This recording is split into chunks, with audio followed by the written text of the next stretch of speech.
This works. Hello. Let's get this party started. Okay, I'm gonna wait for just a second for people to get on. Apparently, Comcast went down in the whole country for a second there. Well, we will check, make sure I have the right links and stuff, and then we'll get started in the chat. Let me know how you're doing, or if there's something specific you want to see for Oath stuff. I put together a little slide presentation, but if there's other stuff you want to see, we can do that too.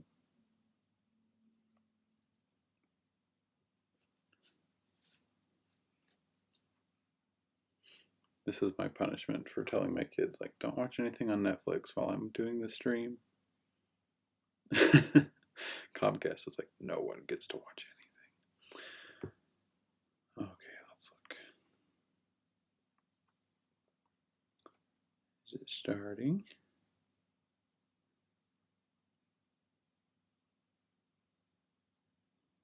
Let's go to the Twitch.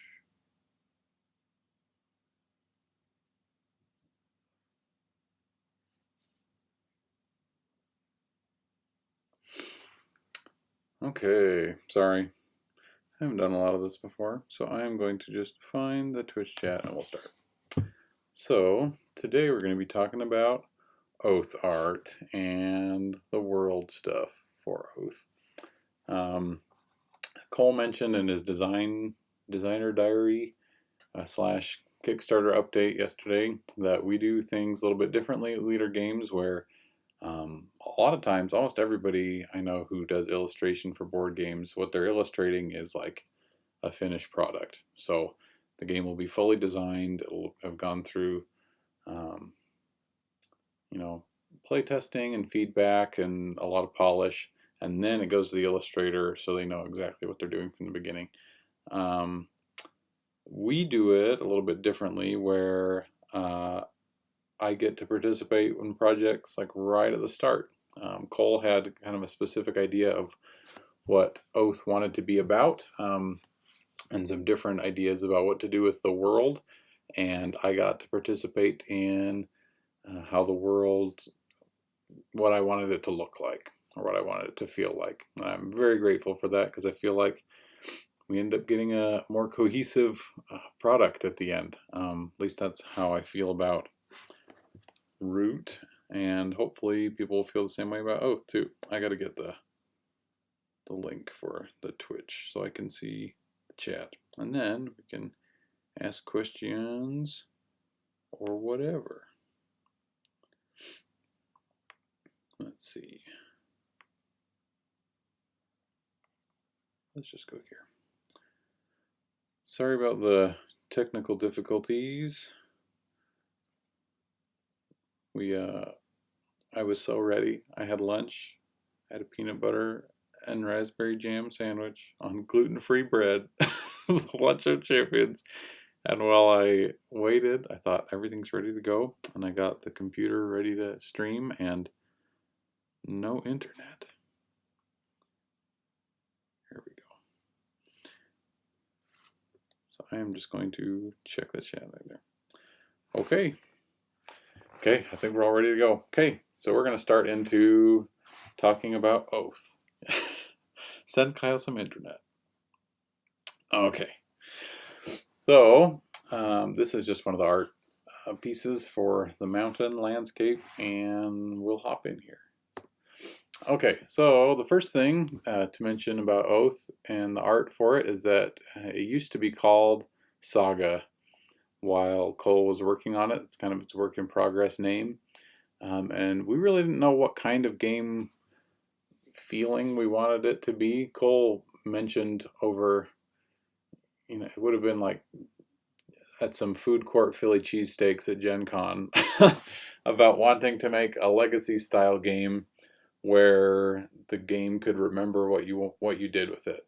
And we hypothesized about magnets on boards or like pockets for things, so the game would remember how you played it, but we didn't want any component destruction, because we know that puts people off a lot of legacy games. So we wanted to achieve that same kind of feel, but weren't sure where to go with it. So for a little while, we played around with the idea of this kind of Norse fantasy setting. I have some Swedish ancestry, and I've really loved a lot of the art of Paul Bonner and some of his work on like Trudvang. And for a while, Trudvang was just like this weird role-playing game that I didn't think many people knew about in the States. It was a Swedish one, but then they had a good Kickstarter for their role-playing game. And I was like, I'm going to use that kind of as some inspiration. I was working on it, and then Simon, as you probably know, published a Trudvang game that Eric Lang that Eric Lang designed and his team designed. So it's not exactly obscure like I thought it was before, but this is kind of the direction we had gone with at first. The idea being like the elevator pitch was, if you win the game by utilizing a lot of dwarf power, then the next game would have more dwarves in it and like maybe less giants, or things like that. So the game would kind of change in how you played it. But this is kind of how we played with it so far. So yeah, we have dwarves and sylvan folk and trollkin and worms, which are like dragons, and then giants, and then spirits, and then some other kind of asterisk ones down at the bottom were beasts. We have the sassy deer that Patty at work loves, and then they have, we'll talk about them more too, a warg / exile. So that was going to be like the player character, which was just kind of like this anthropomorphic wolf guy. And there's a chunk of art for this. So I mean, this is just the first page. And then there's a few more trolls and some more dwarves. And then there's some more dwarves. And then there's another dwarf. So that's kind of the direction it was going. But we decided to pivot a little bit. So this is Warg.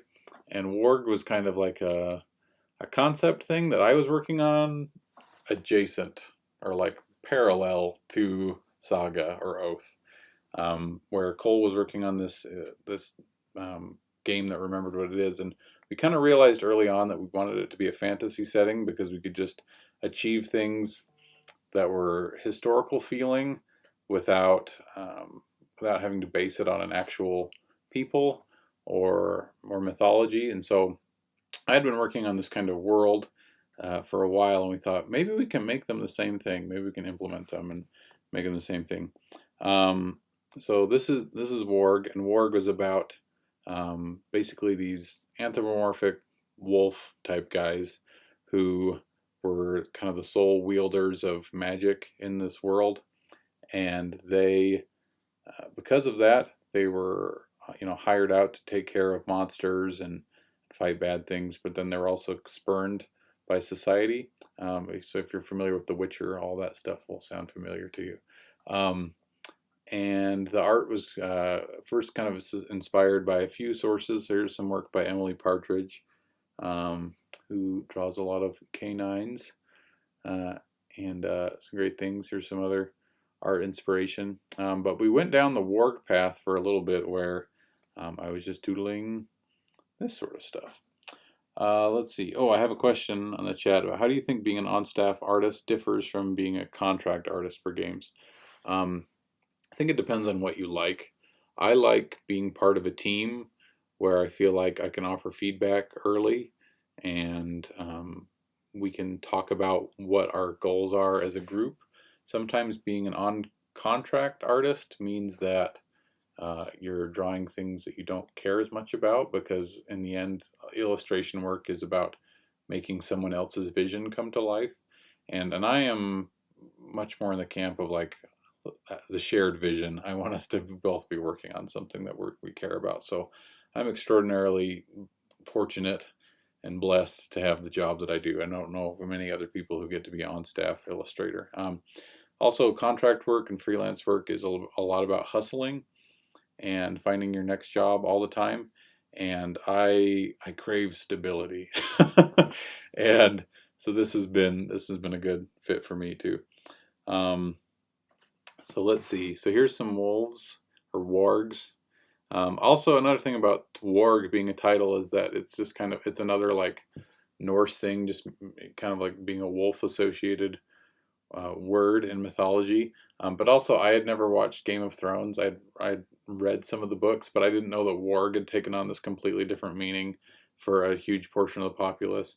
And I thought, oh, we can't do that. But now that everybody hates Game of Thrones again, we can maybe we can revisit this later. But here's some of the art for warg.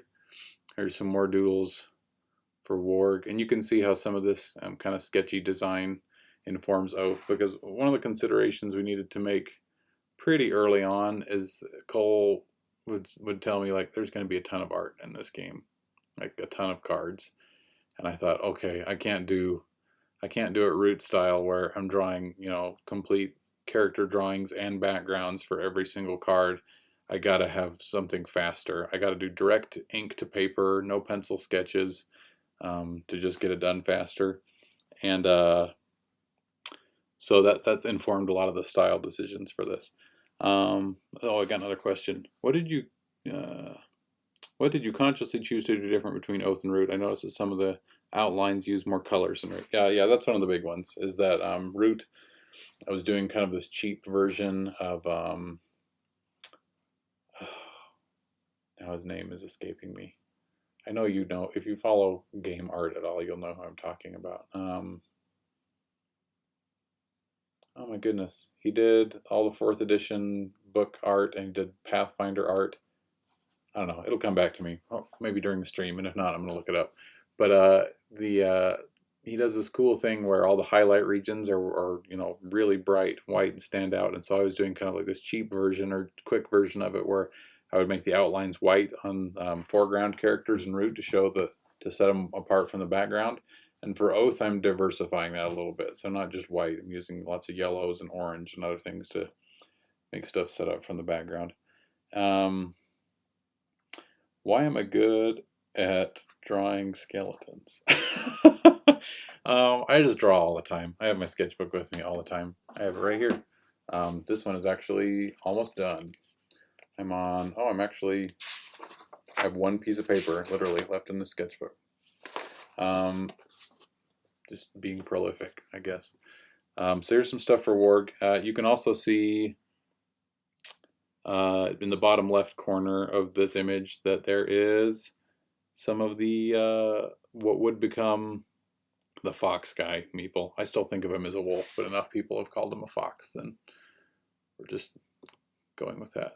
Here's some other kind of sketchy ideas for like a color story for Oath. I knew early on that I wanted to do more yellow than I had with some of the other projects. There's some more skeletons for you. Do I still take freelancer contract work? Very rarely. Oh, Wayne Reynolds. Thank you. Yes, Wayne Reynolds is the artist I was thinking of. If you look at his work, he does really cool things with highlights, and I was doing the line art equivalent of that with Root, is what my attempt was. I'm doing that a little bit less with Oath, with just some different colors. Let's see. Where do I store all my sketchbooks? Do I throw some out? And if so, does it hurt? I think I've thrown some out, but mostly I keep them literally in the closet, like over here in my little office at my at my house. I draw pretty small, so my sketchbooks are pretty packed, and so it hasn't been a space problem yet. Let's see. Are there going to be more representations of character species in the cards? Warg, Cloud Person, Foreign, whatever the Chancellors, etc. No, because the whole idea, and I'll get to that, is that the people. Here's some more Warg art. The people in Oath are just humans. There's people. And then the idea of the characters you play in Oath is that you are an outsider. And because of that, you're uniquely positioned with some charisma to either be in exile just by default, because you're a little weird, like the yellow guy has 4 arms or whatever. But also you're in a unique position to lead everybody. And to be in charge. So I kind of like the idea, if you're familiar with like the Dark Sun setting in Dungeons and Dragons, of like there's sorcerer kings, or the regular people are just going about their lives, but the people who are in charge are kind of these weird, fantastic. And I like that idea of like if you're weird, then that means you're either in exile or you're in charge, and that's kind of where we wanted to go. So there's not really any other species of peoples in Oath. So like we kind of talked about on Board Game Geek in one of the forums the other day, where if you're playing as the blue guy with one eye, it doesn't mean all of your followers are also Cyclops. It means that they're all people, just humans, and you are leading them from a position of being an outsider. So here is, let's see.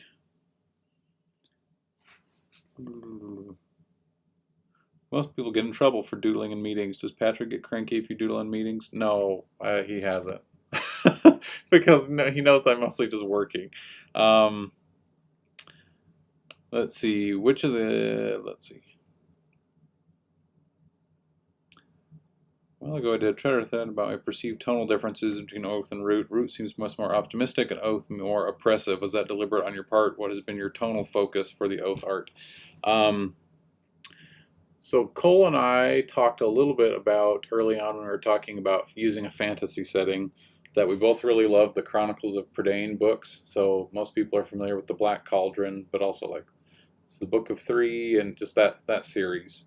And one of the things I like about those books, and I think Cole echoes a little bit, is that they are a world where magic exists, but it's either like kind of commonplace or like really extreme, and when it does exist, there's always like this trade-off. So it's like if you have, like, not to spoil the books, but like having a magic bauble that only lights up if you're thinking about other people, or having a magic lute, a magic harp that plays beautiful music always, but if you lie, the strings snap, and it just like puts like these little like payments on the magic that you use. And so we wanted to put magic into Oath, but have it be like this kind of trade-off system, or have it be a little bit more understated, or be associated with kind of like old knowledge or old wisdom more than like casting fireball, if that makes sense. Let's see, more messages. Have you put any Easter eggs in the games you can look out for? I don't know. Yes, but are there other creatures in Oath like giants and beasts? Yes, there are. But they're outliers. So there won't necessarily be like a race of orcs or anything like that, but there will be like monsters that live in the forests and things like that. But most of the time they'll be more akin to animals than they will be to like a people, if that makes sense. So let's keep moving on this. Here's some more just notes for Warg. Here's some of the initial pieces that wound their way into Oath's end product. Here's some character design for Warg, and you might recognize the guy on the left who ended up being the Red Exile. So for a 4-player, here's what I had so far. And kind of a color story for where I was picturing Warg was going to go.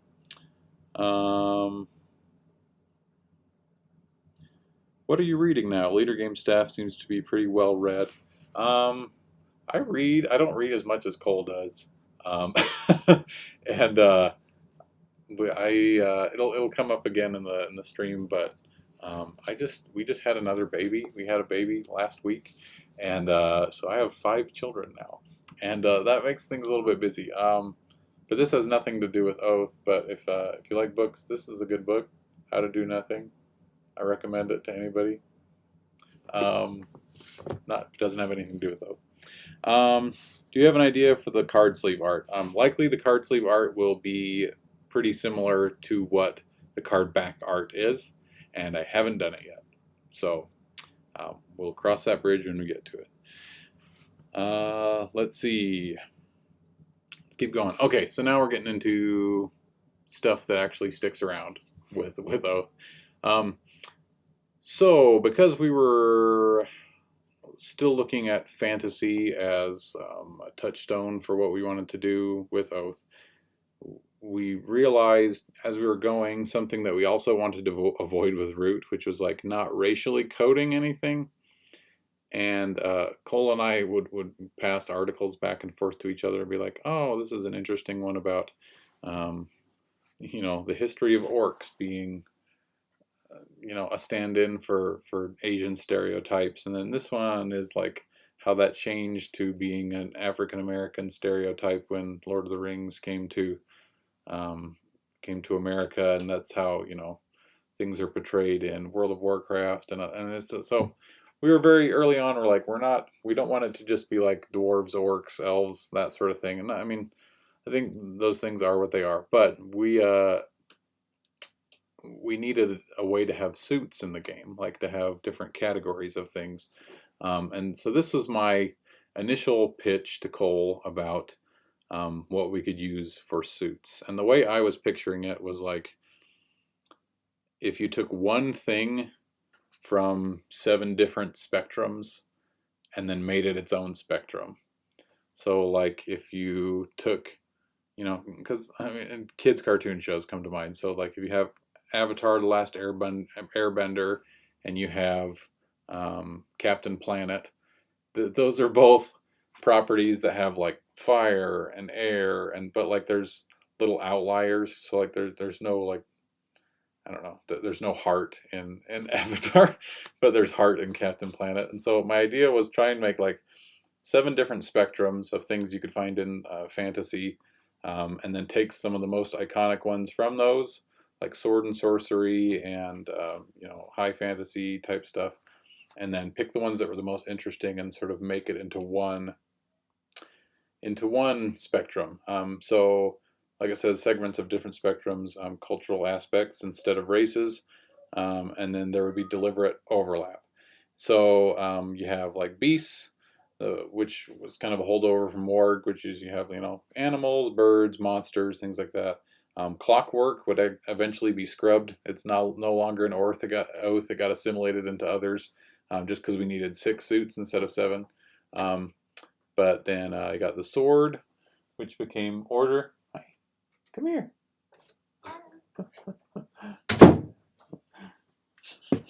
This is Ivy. She wants to be in the movie, I guess. So this is, and then there's a sword, which is, you know, when you think of high fantasy, this is like Gondor type stuff. So you have weapons and armies and statues and things like that, and then demons and sorcery, and the wastes are kind of like the sword and sorcery type things. Think Conan or Barbarian, or Dark Sun, or Elric of Melniboné. And then the hearth is sort of like your like Hobbiton, or like your coming home type story, where you have farming, cooking, medicine, your kind of Settlers of Catan vibe type stuff. And the idea was you could take everyone's saying hi to Ivy. Hey, hi. Hi.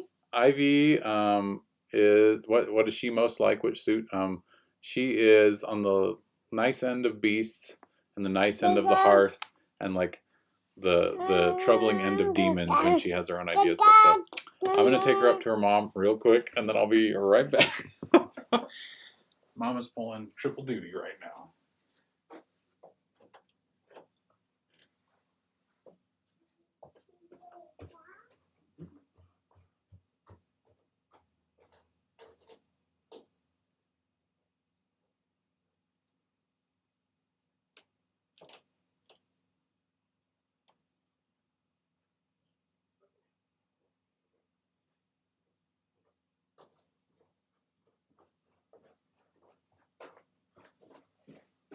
Okay. I'm coming back. So I'll show you how this gets implemented. Let's see. Yes. You're getting the full Leader Games online meeting experience right now. Last meeting I had, they said, "How's the baby?" And I was holding the baby the entire time. But the idea of these suits was that if they were all on dials, and like you had the beast suit turned up to 3 and the sorcery suit turned up to 11, like that gives you a picture of what that fantasy world is like, where, you know, what they care about and what's prevalent in the motifs and stuff visually, without saying it's Lord of the Rings, or without saying it's Conan the Barbarian. And that way players could based on what cards they use, would change how the world looks without having to like ascribe to a very specific thing. So if you had like the wastes, which is eventually became the nomads in Oath, if you wanted like a Viking-esque scenario, you know, you turn the wastes up to 5 and you turn the sword up to 6, and then you turn clockwork all the way down, and you'd maybe just do a hint of demons or something, you know. So like you're building that world based on what things your culture depends about. Let's see. You said you wanted to avoid the general idea of races and racial groups. Out of curiosity, how did you approach and find inspiration creating the card faction artwork, which features humans, humanoids, and all sorts of things? I just wanted to make sure that like there could still be weird stuff in the world and a good variety of things that you could see without being like, here's the green guys and the green guys are bad. You know, like just leaving a little bit more open-ended than that. Because people are going to assume things about it no matter what you do. So my job is just to make it easy as possible to assume good things.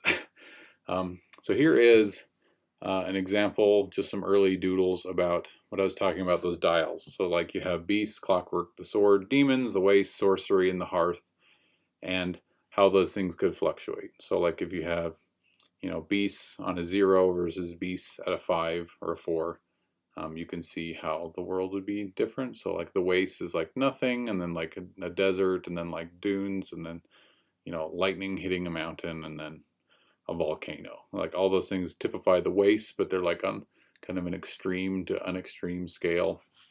And that eventually worked into what Oath uses now. So I think currently we have beasts, the sword turned into order, demons turned into discord, the waste is now nomad, sorcery is the arcane, and the hearth is still called hearth, I think. Although if you watch the Quackalope videos, they keep saying hearth. And their videos are so good, but that makes me laugh every time. Yeah, okay, so let's see. Sorry, checking the chat. Why are you always mean to the green guys? Yeah. Oh man, it'd be cool if somehow there were cards of a suit that only showed up if that suit was heavily, lightly represented in the deck. Yeah, that's kind of what we're going for, is that like we can't do that with this specific card, but you can do that with a group of cards. So like if you're playing with lots of Discord cards, that's going to make the deck feel very different than if you're playing with one or none. So before we got some of the systems changed, each suit was actually going to have a meeple. And so the meeple needed a symbol, like an icon, and that's what's on the bottom row. So you have hearth, order, clockwork, demons, nomads, arcane, and beasts in that order. But then you also needed like a figure, and the figure had to represent, laying down it had to represent one thing, and standing up it had to represent another. So laying down was like, it just had to be a symbol, but standing up it had to be like a warband or a person. And so this is my attempt to make, and this stayed in the design for a long time. Cole can back me up there, but we almost made these. But these were screen printed meeples, or were going to be that we're going to represent those different cultural aspects. And then the icons live on, except for clockwork, and then the meeples went away. So that's this part of the deal. So that, I mean, that's another, when people say what are the differences between working on commission and working with the company, it means working with the company means more stuff gets thrown out. Probably just because we're in process, but that's okay, because it helps us work through some of the different problems, because ultimately all graphic design and illustration is just problem solving, and that's what I'm here to do. So going back to some of the art then. So this is just some doodles I was doing for what we were still calling Saga at the time. The idea behind these being that I knew that there were going to be a million cards, so I wasn't going to do pencil sketches. I was just going to do direct ink to paper.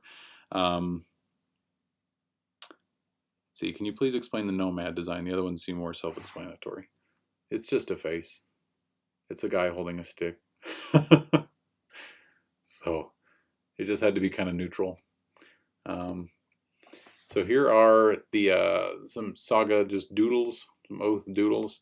And this was still when we had, you know, dragons and things in it in a little bit more extreme way. But the idea was, because I knew I had to do lots of them, I was just going to do ink to paper outlines and then like watercolor washes for the color, and it would be on white backgrounds.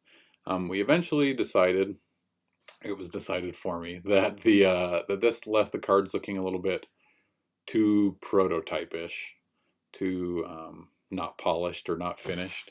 And so that got scrubbed, but you can see just kind of up at the top where some of the art, like how I was drawing the trees and some of the environmental stuff, has stuck around into Oath's final design.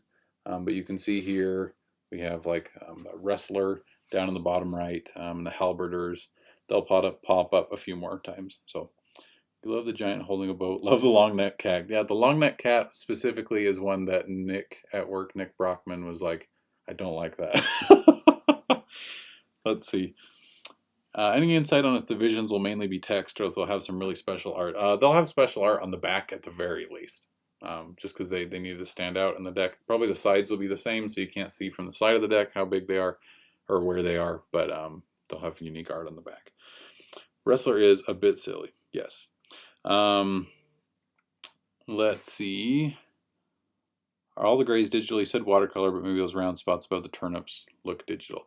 Yeah, so when I say watercolor, I'm kind of cheating. So I'm using, I'm digitally coloring them, but I'm using a watercolor wash that I've made as an overlay layer to make it look more like real watercolor, and that's just a time-saving technique. So that's definitely digital, kind of those circles, but that's how I was doing it. So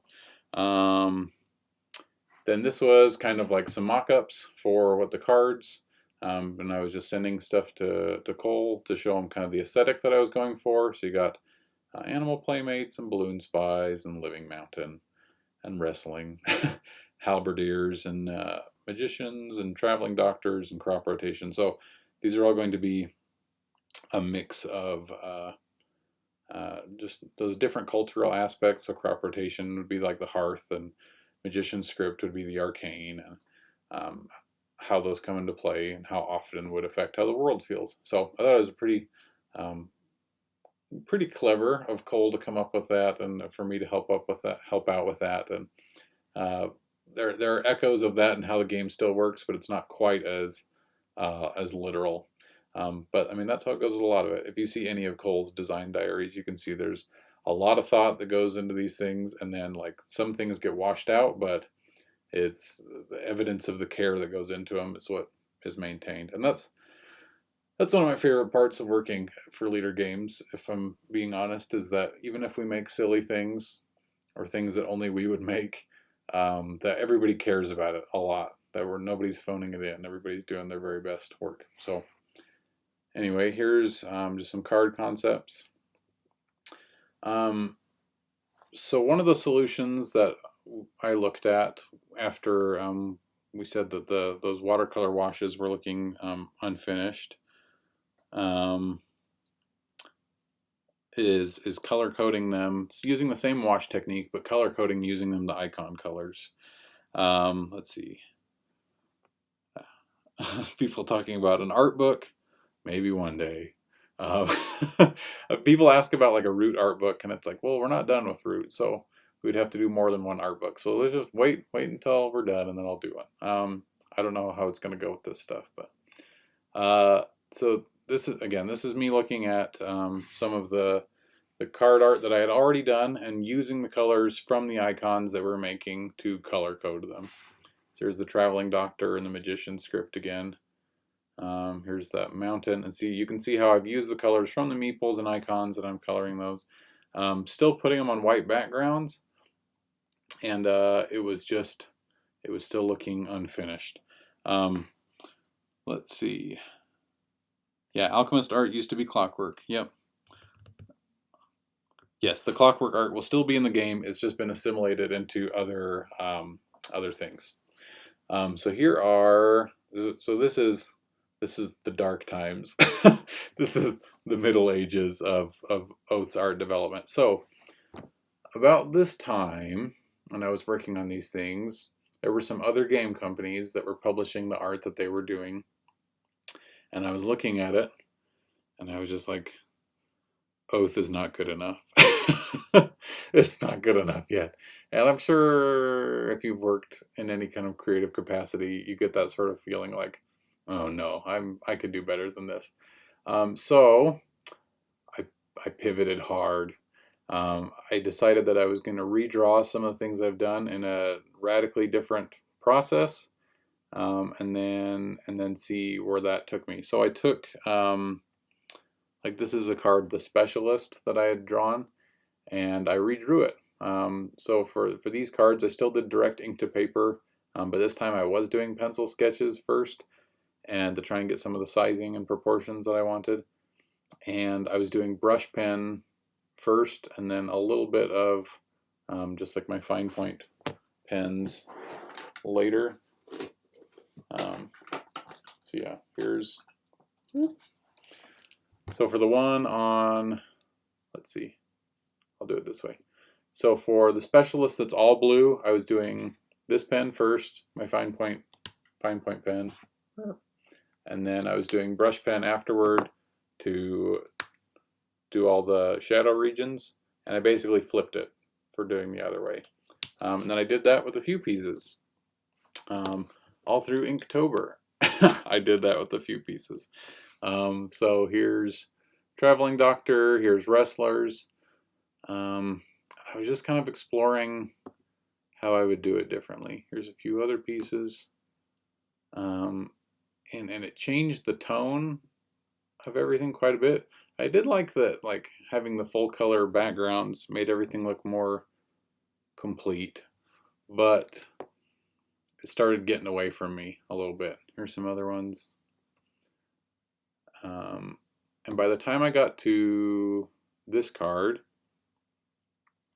I was like, I don't like this anymore. This isn't good.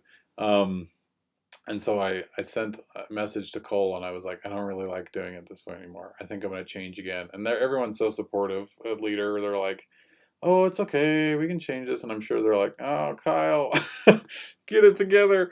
So we took a good hard look at myself and the work I was doing, and I was like, this is just, again, I changed styles dramatically because I thought this isn't good enough, but now it just doesn't feel like me as much. So I went back to the drawing board. I went back to the Specialist card specifically, and I was like, I'm going to recolor it.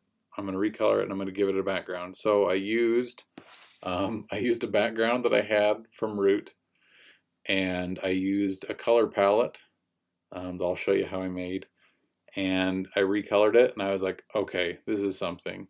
This is Oath now. This is feeling like its own thing.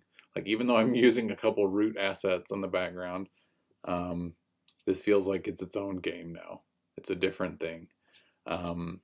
And it feels like it stands on its own, and I don't have to compare it to other board game publisher stuff as much. And I felt better about it. So to show you how much I was agonizing over this process, you can see in the bottom right hand corner, I don't know if that's getting cropped off from where I am, but the name of this file is still called oathcolorsmaybe.jpg. And it's because I just wasn't sure where it was going to go. But I was looking through a file on my computer that I just call Random Doodles. And this was some art that I posted a long time ago that was just not for anything. It was just for fun. But I really like how the colors worked, and I just sampled a bunch of colors from this image and made a new color palette. And I needed to make sure I had some of every kind of color and a good theme going. So I made this, and this is the color palette that I've been using to color the rest of the Oath artwork. And I was so happy with how this turned out. Yes, the correct name, the correct way to name files. Yeah, so this is how this turned out. And then I went back through some of the art that I had already done in that similar style, and I recolored it with the new color palette, a new kind of design aesthetic in mind. and I just felt so much better about it. I felt so much better about it. And this is some of the art that that Cole, when he was talking to me about it, and with some of the character design stuff, he said it kind of feels like it has a Jim Henson feel to it. Like, I'll take it. I admire the heck out of the Muppets and the character design that happens there, and that's what I'd like to do. So I'm not going for Dark Tower specifically, or any, or not well, not going for Dark Tower 2, but Dark Crystal, to make an homage to that. But I'm okay with the Jim Henson uh, illusion there. So here's some of that art, and then here's the halberdiers. Here is Magician's script. And the halberdiers, the background that they are on is some of the background assets from Vast and Mysterious Manor. And the Magician's script is, the background on that card is the same, some of the background ink that I used for a card called Stand and Deliver. If you're a Root fan, you might recognize those rocks. So there's those. Here's some other cards, some other art that I had done previously and was just taking back to recolor. So one of the other things to take in mind for Oath is that the cards are small. I don't know if you've seen them in any of the live play videos, but they're bridge size. They're not full card size, and we needed them to be that way because of how they lay out on the map, on the mat. And because of that, I'm drawing pretty small, but then it's getting blown up a little bit. And the reason I like that is because then you can see paper texture, and you can see like ink bleed. And I think a lot of that stuff is really visceral. Like you can feel it a little bit, even if you're just seeing it with your eyes. It's a feeling, and it's a good quality for board games to have, in my opinion. So especially on the little cards, a lot of these are pretty small drawings that are being blown up a little bit. Yeah, somebody asked about Easter eggs. There you have it. If you look on this card on the right, the background for that is from, I think, Vast the Fearsome Foes expansion. That's one of the Ghoul cards backgrounds. But I was messing around with different styles, and so rather than drawing a whole bunch of things, I was just using some background textures to get a feel for things, and there you go. Here's the wrestlers. Here's the traveling doctor, reincorporated in the new colorway and style. And what this also allowed me to do is it let me took some of the ink work that I had done in the in-between, in the Middle Ages style, and redraw it with the new aesthetic in mind. So this is Horse Archers from before, which isn't a bad drawing, but like just Horse Archers on the right feels more like its own thing. It feels more oathy. Let's see. Then we get to character art. So if you're just tuning in, we discussed it a tiny bit before, but I really wanted, even though most of who you're interacting with in Oath are humans, I really wanted the characters you play to be a little weird, a little different. And Cole and I discussed this at length, where it's like, we want the exiles and the emperor or the chancellor to be outsiders, to be strange. And so they all have something kind of strange about them. So the white player on the far left was sort of the like clearly magical, and the fox player, the wolf player, it's like clearly animal. And then like the blue and the black players, just a little bit mysterious, not quite human. And then the yellow player has 4 arms. It's just sort of like a bug or something. So they're all by default in this position of like not quite fitting in, which could be seen as a bad thing, hence being an exile at the beginning of the game. But this is also an opportunity.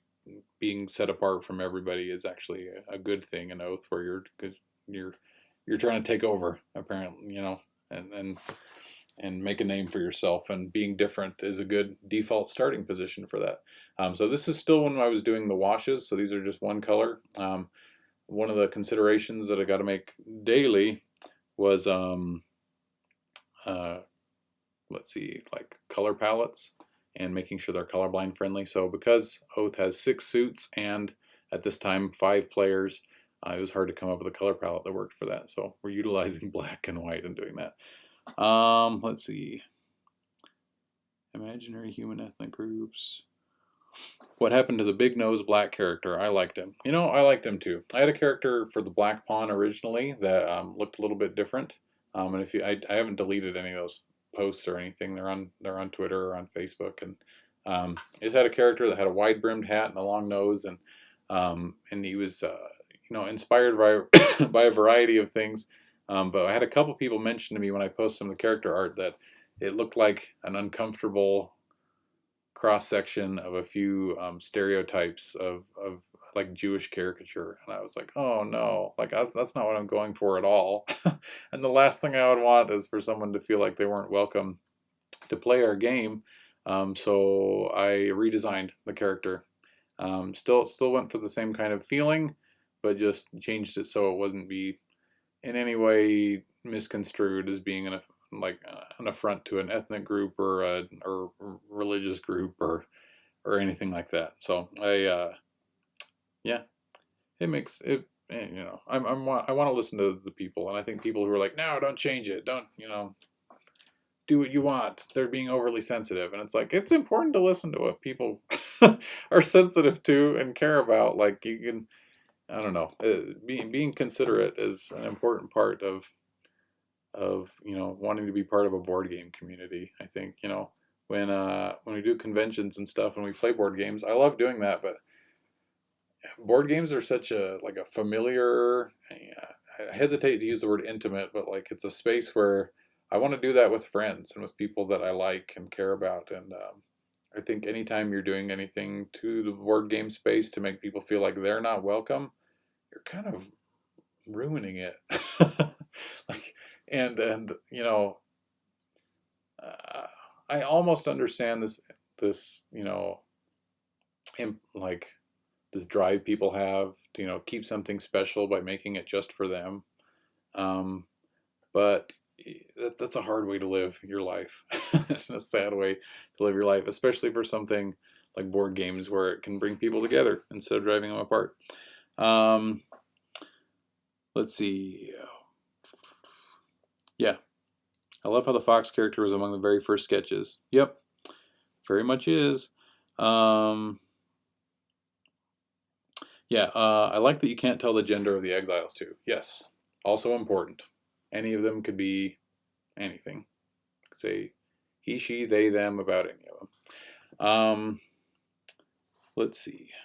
What have you been playing lately outside leader stuff? I will get to that question at the end for sure. You can see, I don't know if you can see, all my board games are down here in my basement office with me now, and that's what I'm playing right now.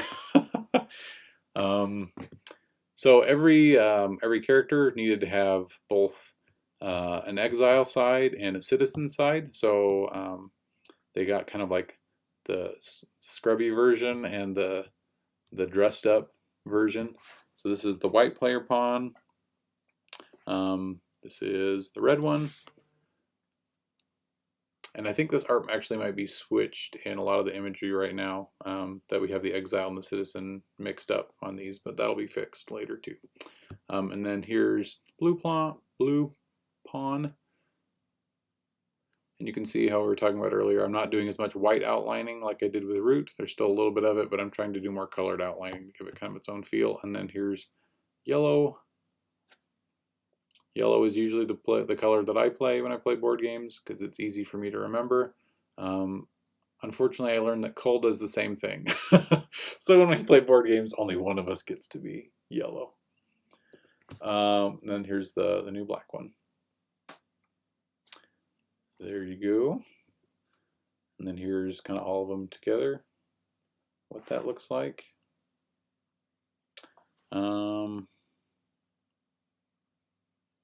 Nobody ever chooses yellow. I do, and Cole does.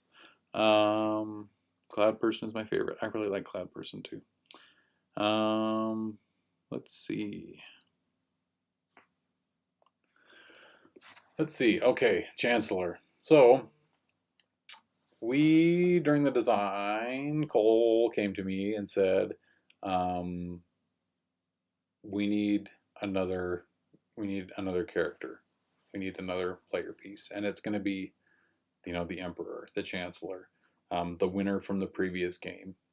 And I was like, well, how are we going to do that? Because, like, I tried really hard with all these characters to give them unique silhouettes so they would be easy to make into meeples, so you could tell them apart easily. And now you're saying that we need to make one character that could be any of them. And so the approach I did with the Chancellor was to make this kind of big, just kind of overdressed, very Jim Henson, Skeksis, kind of like there's just lots of stuff going on, character, and then give them a mask. So the Chancellor could be the blue character, could be the red character, that like there's no, like, you go from being yellow, if that's your favorite color, to playing this character later, and it could still be you, just in a new form, new generation. And yeah, do I have names for them in my head?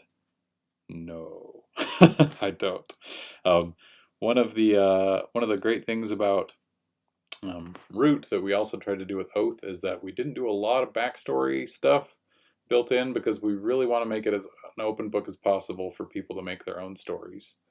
So if we called, for Root we called the raccoon Roger, but that was before we had made some of these decisions. And for Oath, I don't have names for any of them, because it's like if the Chancellor was named Roger, then that tells more story than I want to with the art, and I want people to kind of make it their own, especially for Oath, which is a game that literally you make your own. Like, after playing Oath, one time, it's going to be different than most everybody else's Oath, and after you play Oath 2 times, you'll have a different copy, a different setup than anybody else's game.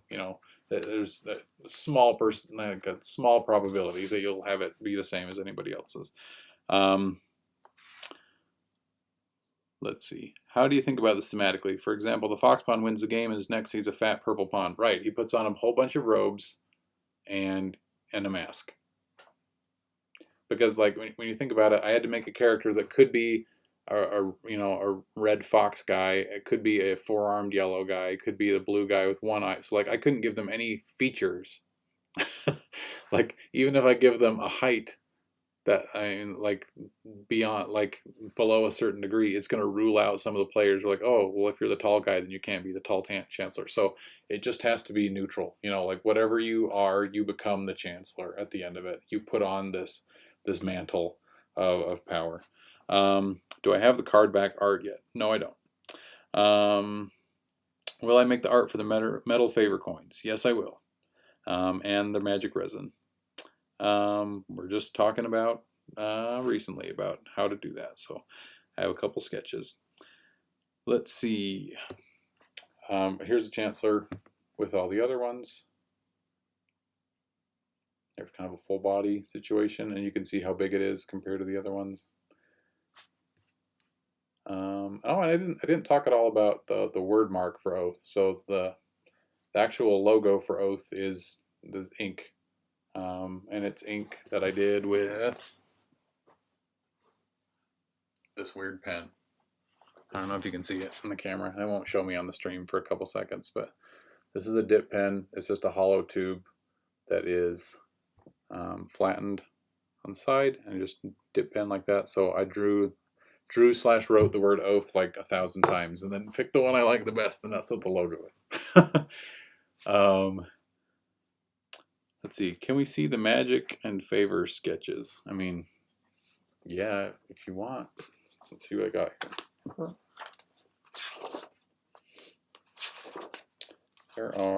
This actually might be in a different sketchbook now that I think about it, because I knew I took it out of the house, and this one only has 1 page left. So the answer was yes, but now the answer is no. When I'll post it later when I get to that sketchbook.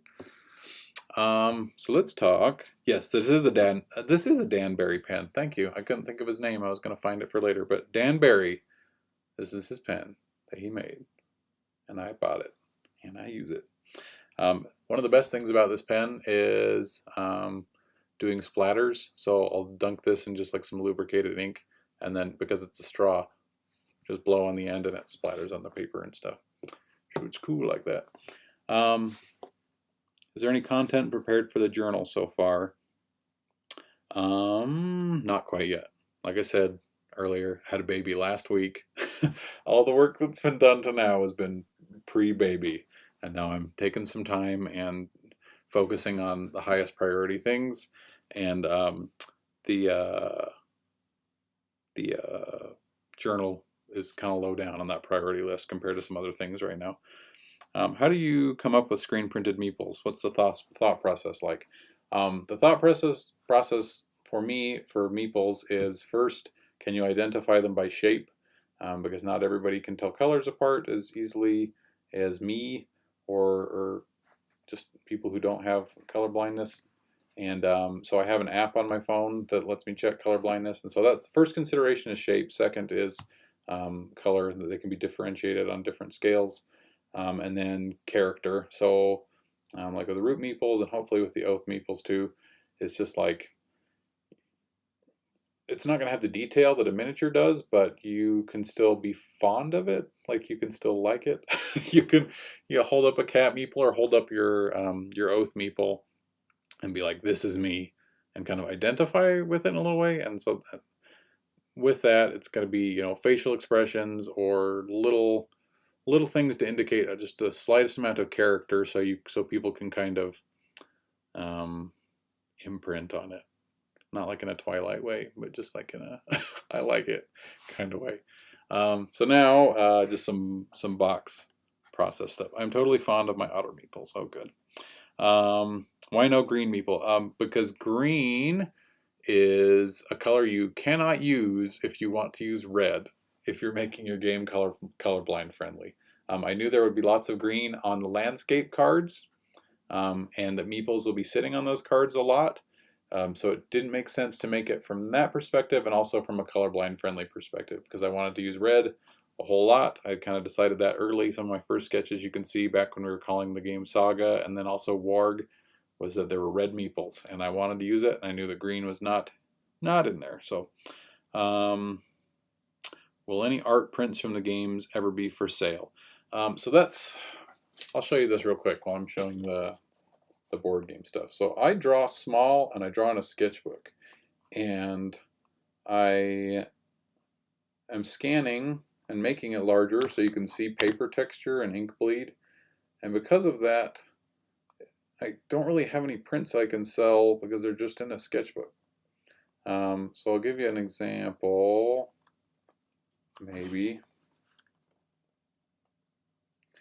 So people might have a favorite card from Oath.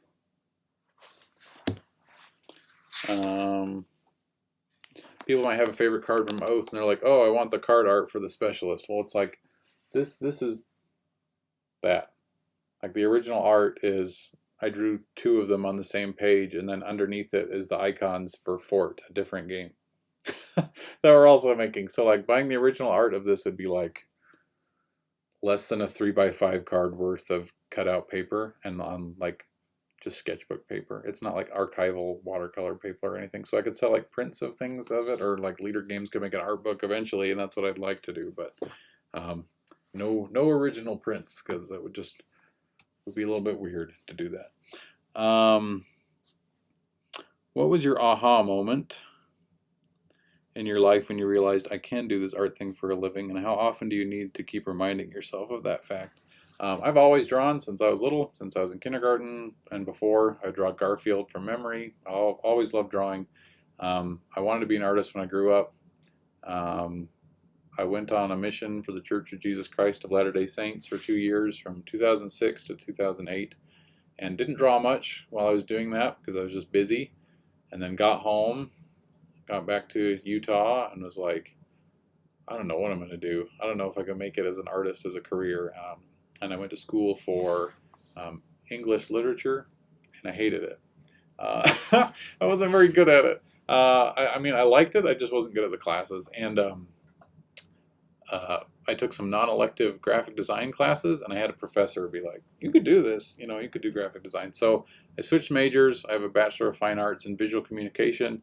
My emphasis was on illustration, but I also learned graphic design stuff. And then I worked a lot of graphic design jobs before I got Illustrator full-time, and that's what I do for Leader Games. And I don't have to remind myself of it much because I'll get Slack notifications if I forget. People will tell me that I need to do the art if I stop doing it. Let's see. Oath and Root Meeples beat every single miniature in a board game I've seen. Thank you, that's so nice. How do I color the outlines? Are they on the same layer, or have I drawn them separately? They're on a separate layer. So when I do Photoshop, my process is make the lines their own layer, color underneath, and then color the lines on top, just using color mask stuff on top if I want to. Let's see. Why was the name changed from Saga to Oath? That's a complicated question. Basically, we wanted it to be evocative. We didn't want it to get confused with other properties, and Oath is where we landed because we felt like it was the best overlap of those things. We knew it wasn't going to get confused with anything else of a similar name, and it's evocative of what you're doing in the game. That you're making an oath in the game. And also it fits the one-syllable, four-letter motif that we've done with Vast and with Root and with Fort. So Oath works with that. Let's see. If you had to promote a card to be another exile, what card would it be? What card art? I don't know. I do another wizard or something probably. Let's see. Did I miss any? Was there ever a consideration of wooden screen printed meeples for Vast rather than miniatures? I didn't know that was something that you could do before we did Root. So Vast came first. We did meeples for that. And then we did Root and did screen printed meeples. And then we did Vast Mysterious Manor, and those come with miniatures in the box and are fantastic. And we only did meeples for that separately. And the meeples for that, I wanted to match Crystal Caverns because those are games that you can use together. So those are not screen printed. So there was never a discussion to do that because we just needed to keep it consistent. What's my favorite Root faction to play? I like them all a lot. But I play the birds most often when I'm teaching because it's hard for me and I like birds. And I play the cats because they're funny to play as, the most parental role. Let's see. Do you think you'll ever branch out to do side projects like Cole has done with Whirligig? Do you think it would be game related? So I did a little bit. I did illustrated a card game called Dungeon Mayhem for Wizards of the Coast. But Leader Games keeps me so busy. I really am not going to take on a side project for a game unless it's like really easy and something I really want to do and pays me a lot of money. Unless it's all three of those things, I probably will not take on any game projects. So I'm going to scoot over. So here is the pencil art for the Oath cover. There's a painting that I really like that I could not find a copy of, and I don't know who painted it. So it's not maybe the most useful information, but it's of this family that is praying over their harvest, like their fall harvest, and just showing gratitude for their pumpkins and things. And I really love the composition because they're on what's clearly like a mountainside, and you're looking down on them, and behind them you can see all of the fields and things laid out. But the thing I love most about this painting is that you get a huge sense for like the scale of what you're looking at, but there's no sky in the picture. And so I wanted to create that same kind of feeling with the Oath cover where you're on a ridge or you're on a mountain and you're looking down into what is essentially the world, but it's a huge valley. And to give some context to kind of the way the map works in Oath. And one of the other big themes that I wanted to emphasize a lot was that in Oath you're building your empire on top of somebody else's empire.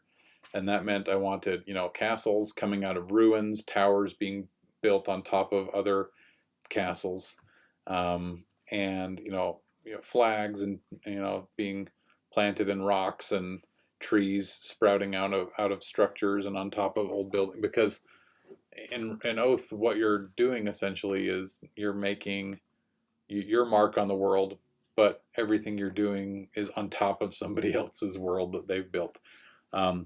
So with that in mind, there's the word mark, and then that came with some playing around with colors and some of the watercolor washes to see kind of feel I wanted to go for, and then just inking. So you can see from the ink that you got, little houses that look like kind of like new development. Maybe you have old towers that are falling apart. You have castles built on top of other castles. And this is cropped a little bit funny, but I also included all of the exiles and the chancellors in this art. So when you get the cover up close, you can see that kind of like a Where's Waldo, that all of them are in there. Easter eggs. Let's see, I got a question. How did you manage time when working back and forth on Fort and Oath? I don't know, man. It was hard. They're both big projects, so it was just about time management and about my brave coworkers pinging me and reminding me when things were done and needed to be done. Let's see.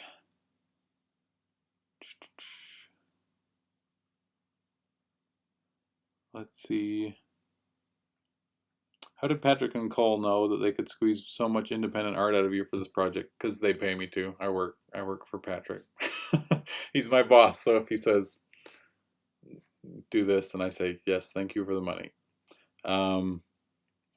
Great bird photos lately, thank you. I can hear them outside right now. My hedge out here is full of sparrows this very instant. I don't know if you can hear them, but I certainly can.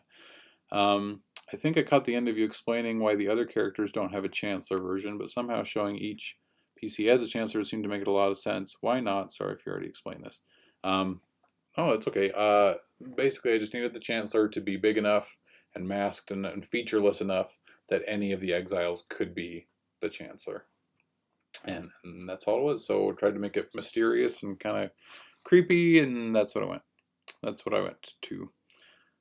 Where is the jumping pig? The jumping pig is in the bottom right of this image, and he's just barely cropped by this weird crop here. And then here is the kind of me coloring it in, doing color blocking, and then the bottom left, you can see me coming up with kind of a color scheme for the board that would still be cohesive with all the interior and card art, but would look kind of like its own thing. I'm always tempted just to make everything purple. I worked, while I was at school at Weber State University, I worked for the Alumni Association, and I grew a serious aversion to purple because it was one of the school colors and I had to make everything purple.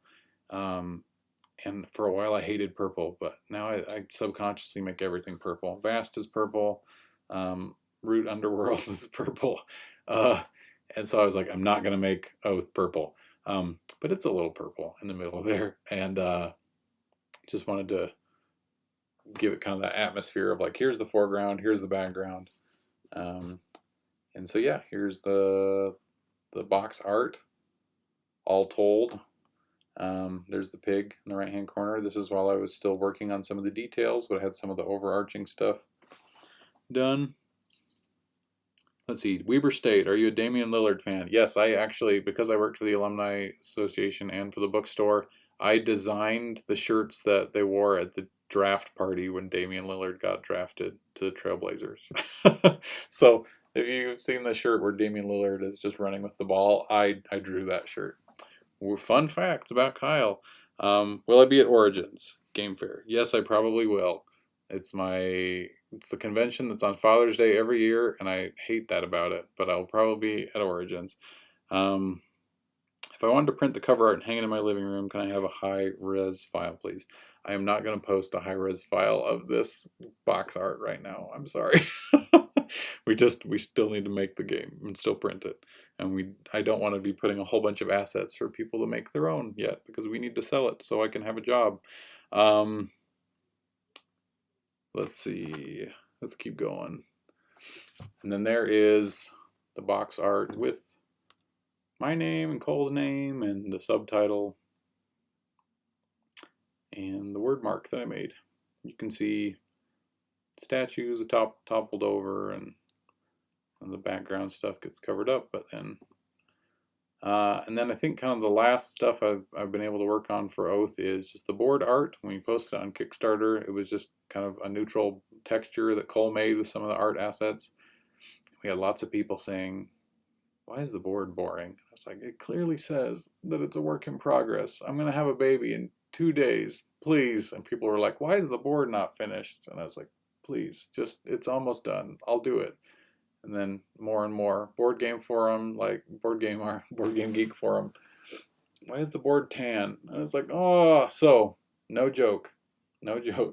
Monday, last Monday, I was like, I'm going to get this to a point where we can put it on the site. It doesn't have to be finished, but I want the Kickstarter to have some color on it so people stop asking if the board is finished, because it's hurting my heart. So here's the board art.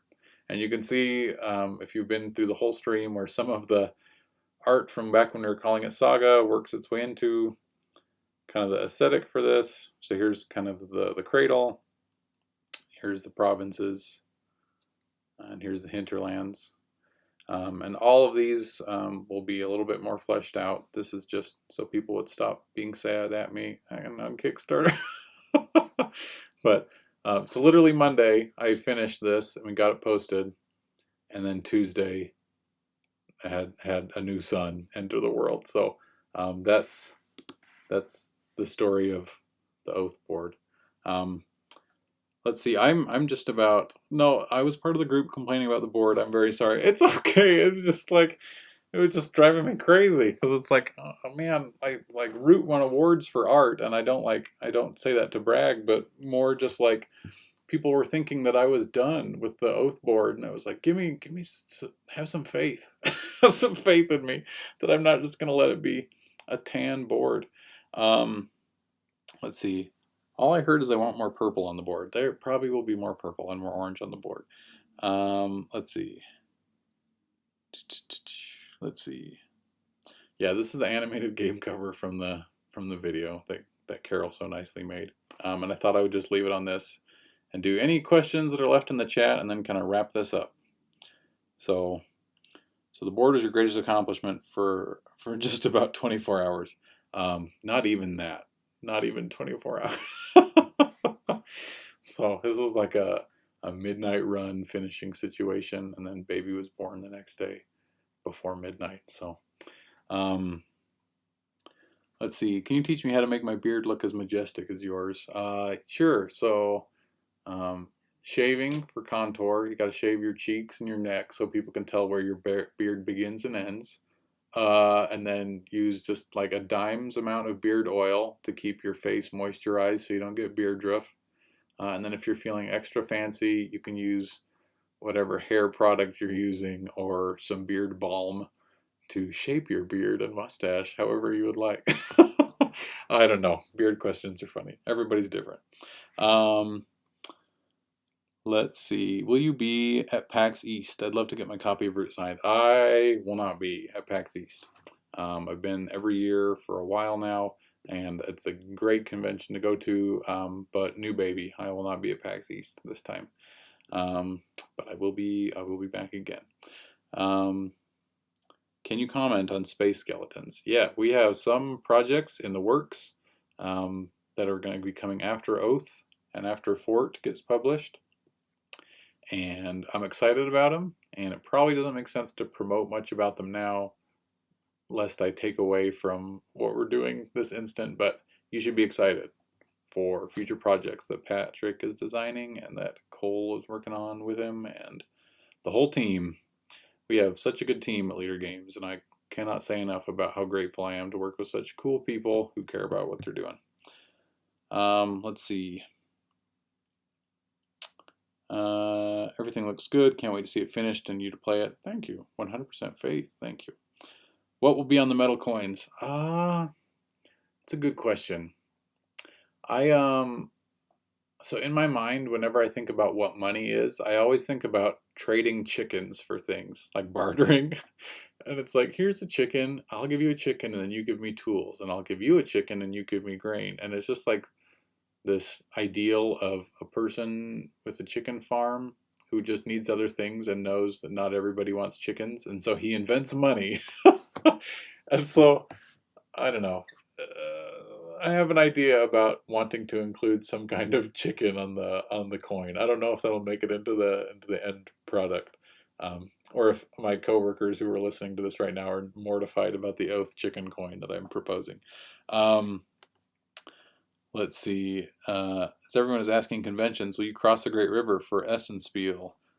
I don't even have a passport right now. I have some health conditions that make traveling kind of difficult, and across the ocean might be hard. So probably not eminently, but maybe one day go to Essen. That would be fun.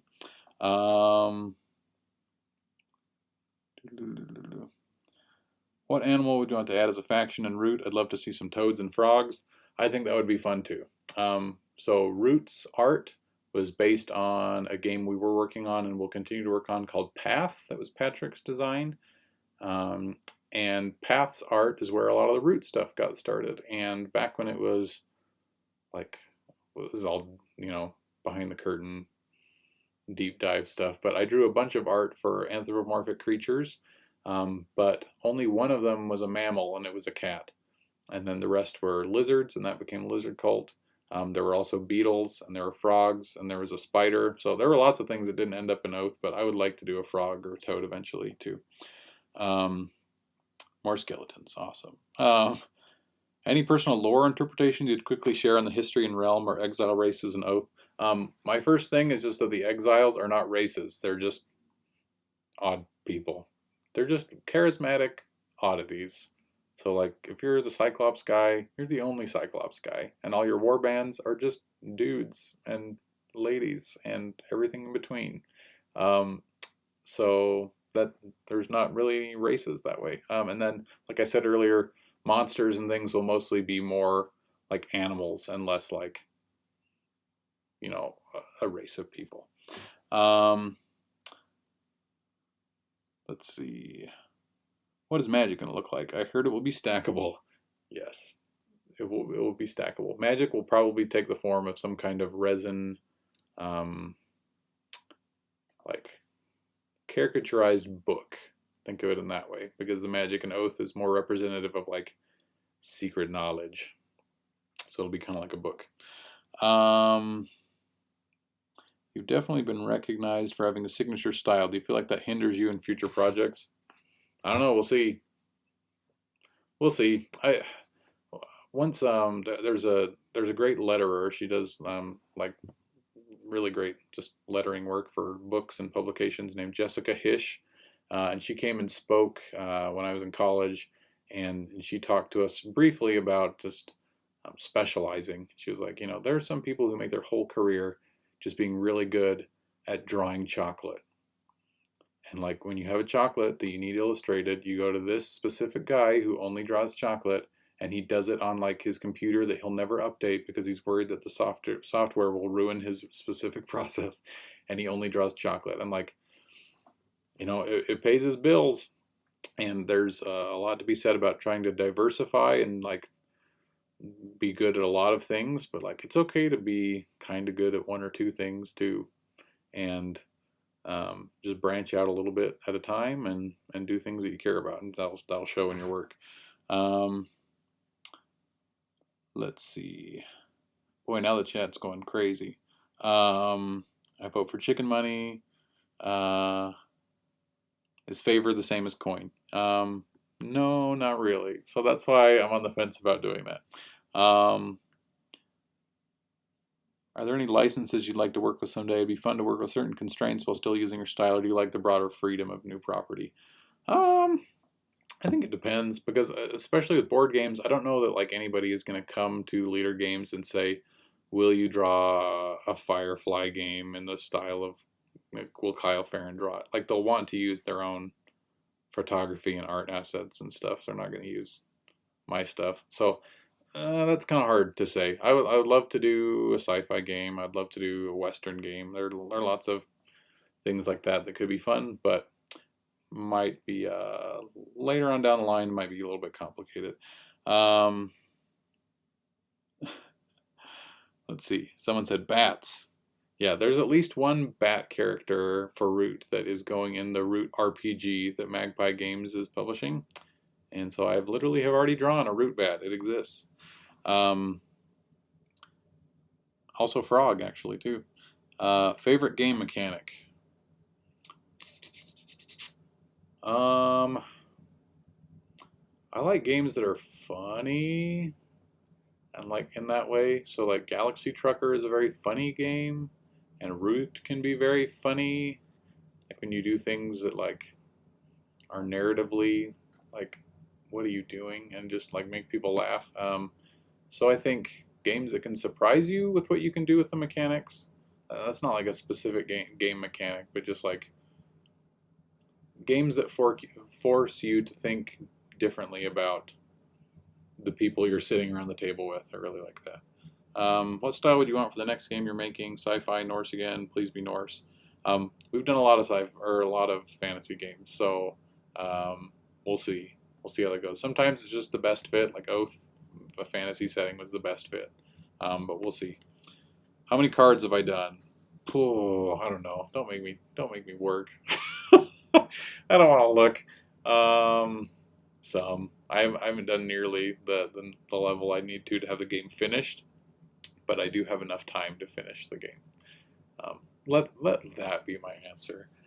I like that you said Firefly. Great taste. Oh no, don't ask me my actual opinions on Firefly. I put Firefly in the same camp with Doctor Who as being like, sure, people like that. Wrapping around, what board games have you been enjoying playing recently? Oh, okay. I said I would answer this before. So, I really like Galaxy Trucker. I really like Zendo is one of my favorite games to play with a big group of people. It's very thinky. I play a lot of Root, actually, you know, and that sounds like I'm just making it up, but people who know me know that I worked on this game, and they're like, I want to play it, so I do. I teach a lot of people how to play Root. I like Zombicide. I play that with my kids. I have a lot of Zombicide, probably too much Zombicide at this point. I like a lot of dexterity games. My kids play Animal Upon Animal a lot. I do junk art with family and friends. I don't know. Is that enough of an answer? And then I play a lot of role-playing games. It's been a couple weeks just because new family developments, but I played Dungeons and Dragons with my buddies weekly or bi-weekly. So, and I get a lot of fun out of that. So, company Slack is complimenting my beard tutorial. What class am I? So for a long time I played a half-orc barbarian named Krusk. And currently I'm playing a human fighter because I just wanted to play a vanilla character. Let's see. I'll give it just another minute here to get any questions. And we'll be done. Oh, let's see. Did I miss some? For Magic, instead of stackable, have you considered standing pieces like the armies in Road and Pax Premier? So, there will be similar materials. There will be resin like the pieces in Pax Premier, if you're familiar with those. Cole's other game. Think like that, but they will be stackable. They won't be that big. But let's see. Thanks, Kyle. Good luck on the card art. Thank you. Thank you, random citizen. Let's see. Will you put oath-related products in your shop? Maybe. That's a down the line thing. A lot of the stuff that's in my like personal threadless shop was stuff I drew before they became Leader Games products, and that's kind of a, I don't want to mix up my personal store stuff and work stuff too much. Do you like making goofy D&D characters with goofy stats? I made a dance wizard that has charisma as his highest stat, even though it sucks for him. Yeah, one of my favorite D&D characters ever was a gnome with high intelligence that no other good stats. And he was a wizard, and he rode in a backpack for another character who basically just carried him. And then so it was two people playing ostensibly one character. and that was very fun. Choose a favorite. Whose games do you like drawing more, Cole or Patrick? You must choose. No easy way out. I think I've drawn more characters for Cole so far, but Patrick, I guess, because like Patrick is why I have a job. Patrick is the reason I can support my family and live in a house. And I have a special place for the vast goblins and all the dungeon crawly stuff for the vast games. So that and like my name has become associated with Root so strongly that I can hardly draw an animal anymore without people being like, "Is this for Root?" I'm like, no, I just wanted to draw a bird today, and like for Root, right? Like, no, it's just a bird. So, no, nothing against Cole in that capacity, but like, I don't want to only do Root forever. I like Root, but I don't want to only do Root forever. Let's see. Cole said pick Patrick. I did. Let's see. Well, I think we're almost done. I need to cut this off at some point so I can get my girls from school and things. But thank you everybody for the stream, and hopefully this worked. This is my first time doing it this way, and thanks for everybody at work, especially Gates, for like making this possible, like showing me how the program works, and Twitch and Facebook and everything. So appreciations. Thank you everybody. Yeah, and I'll watch this later and probably critique the heck out of how many times they say or touch my face, but hopefully it wasn't too upsetting for you to watch. Thanks. Bye.